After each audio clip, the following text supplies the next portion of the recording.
G'day all, my name's Flash Story. I'm the owner and craftsman of the Medalist. I've been mounting medals now for over 30 years.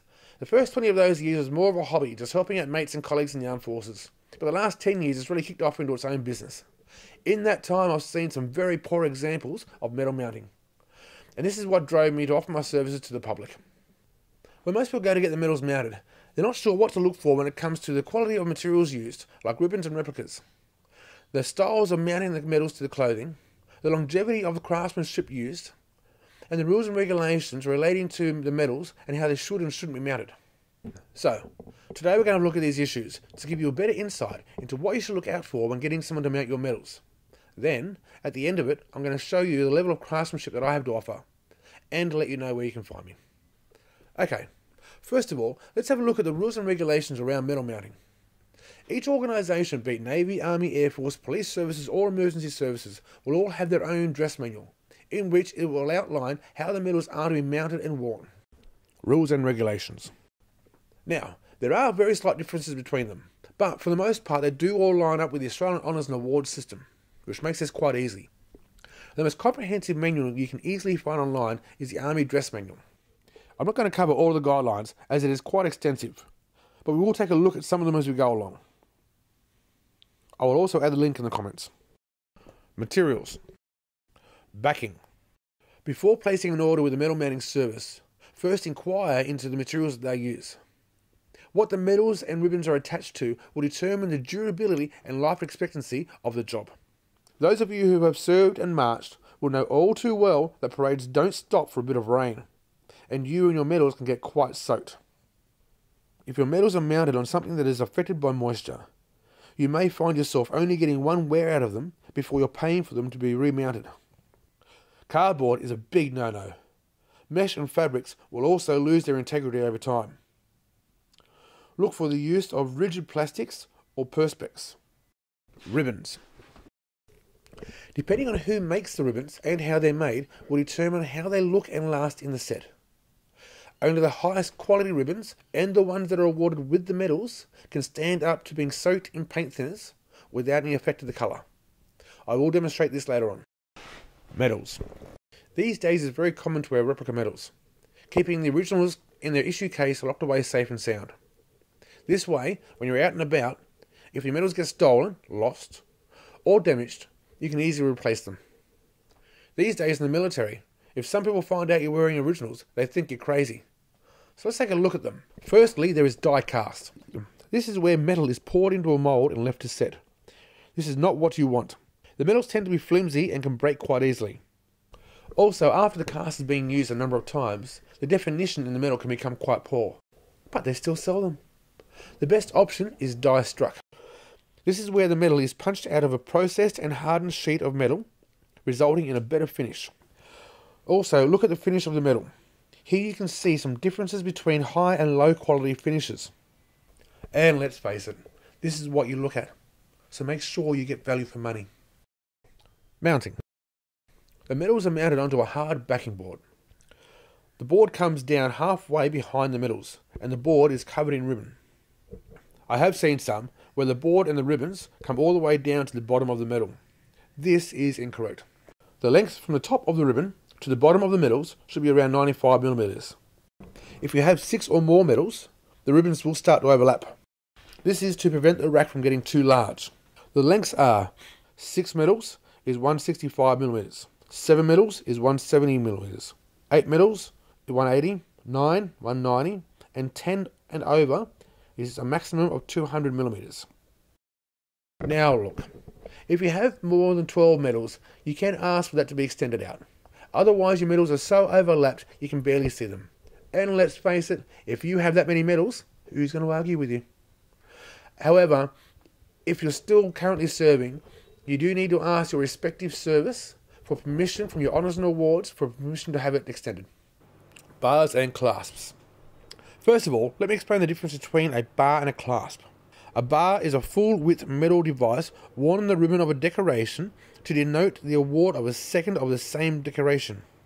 It is mounted in the middle of the ribbon between the top of the ribbon and the top of the medal.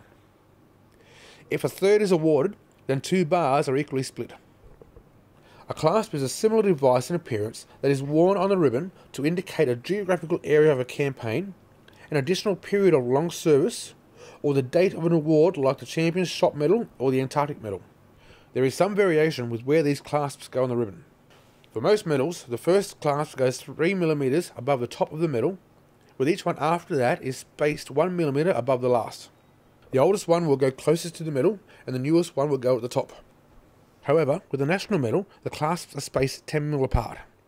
Then, with the NATO medal and a number of state medals, the clasp is mounted in the centre of the ribbon. Sewing medals down. Right, now this is where a lot of mounters make a mess of it, and they should be banned from mounting medals. This is straight from the manual. Medals are to be sewn securely to the base to ensure free movement of the medals is eliminated, and a rigid and accurate mounted setting is achieved.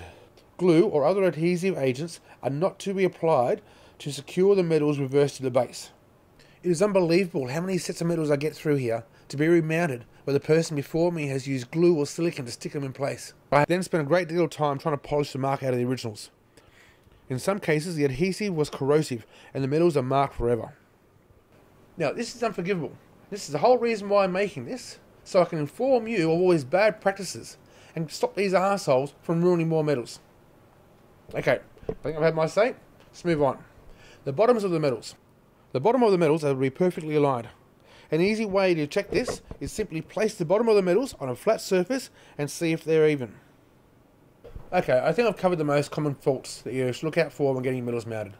What I'm going to do now is show you how my craftsmanship stands out from the rest. First of all, my business is called The Medalist.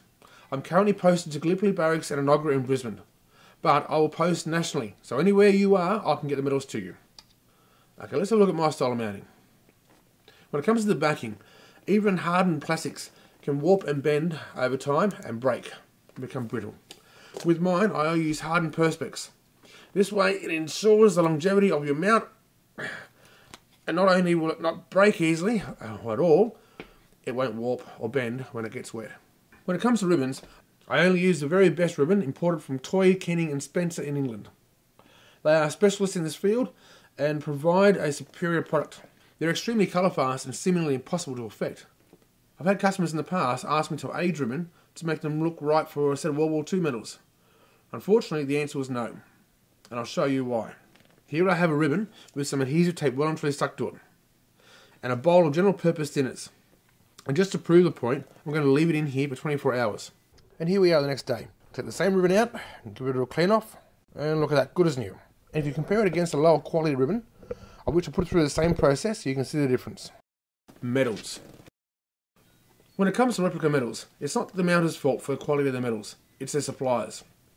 A number of years ago, I was very lucky to come across a great supplier who has the highest quality of medals I could possibly find. And these days, I have a network of them, so I can find almost every medal you're after. There's a number of the state medals that I can't quite get yet because they're not on the market, but I'm always trying. Now, to give you a comparison of the quality of replicas that I have on offer, I'll show you an original and a replica side by side to show you how close they are. Mounting. Here's some of my finished products. You've got singles, 2s, 3s, 4s, and 5s. Then they start to overlap. 6s, 7s, 8s, 9s, 10s, 11s, and 12s. Also, commendations. If you have one of these to be mounted, please check the mounter's previous work.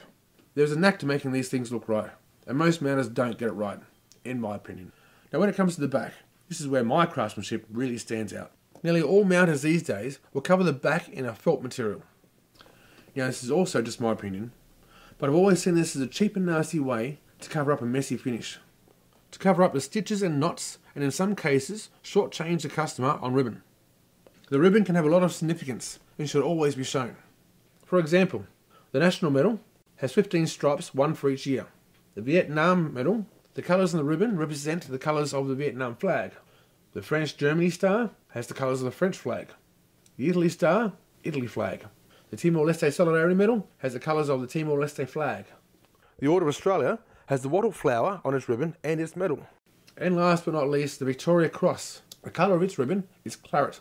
This represents the colour of dead blood, or loss of life. Therefore, I use 1 foot or 30 centimeters of ribbon, so that even on the back, the full length of ribbon is shown. The only finishing that you can see is a single retaining stitch positioned on the back, or maybe two with the World War II stars. Attaching to the garment. When it comes to attaching the medals to the garment, there are two main options. The first one is a pin system with a clip. This is the most popular style these days, as it's easy to attach to the garment and get straight. When it comes to the clip, most places supply a butterfly clip. Now these are okay for ribbon bars and badges, but when it comes to the weight of a medal, they quite often fall off. What I use in the back of the medals are these new mushroom clips. You pinch the top up to get them off, but once they're on, they hold on very tight. And the back is smooth, not to irritate the skin. The second option I have is the old long style brooch pin with a long pin on the back. These went out of style some time ago because they can be hard to get straight. They have a tendency of putting holes in jackets and uniforms. And on the bigger sets of medals, the weight of the medals can actually bend the pin, and quite often the medals can fall off. However, a lot of people do like them. I have no problem with them, so I still have them on offer. Cleaning medals. Now at times your medals may get dirty. From rubbing against a dirty surface, to having food or drink spilled on them when you're out. In normal circumstances you might try and sponge it off and get rid of the mark and see how they turn out, before ultimately having to go and get them remounted. Well, here is something that no other mounter will tell you can do. With the way that I manufacture my medals and the materials that I use, you can feel quite safe to totally submerge these medals in warm soapy water and lightly wash them to get rid of the marks. But obviously don't scrub them or use thinners on a completed set. Then just sit them out to dry, or pin them back in your jacket and let them dry there. And to finish it off, and with every full-size replica that I provide and mount, there is a free ribbon bar to match. Well, I think that's it. I hope this has been informative and helped you better understand what to look for when it comes to medal mounting. If you like the look of my work and would like to see more, please feel free to find me at www.themedalist.com.au. Here I have over 400 individual items for sale. If you can't find what you're after, please feel free to contact me and I'm sure I can help you out. Or you can find me on eBay at www.ebay.com.au/str/medal mounting Australia. Anyway, you all have a good day and thank you for your service.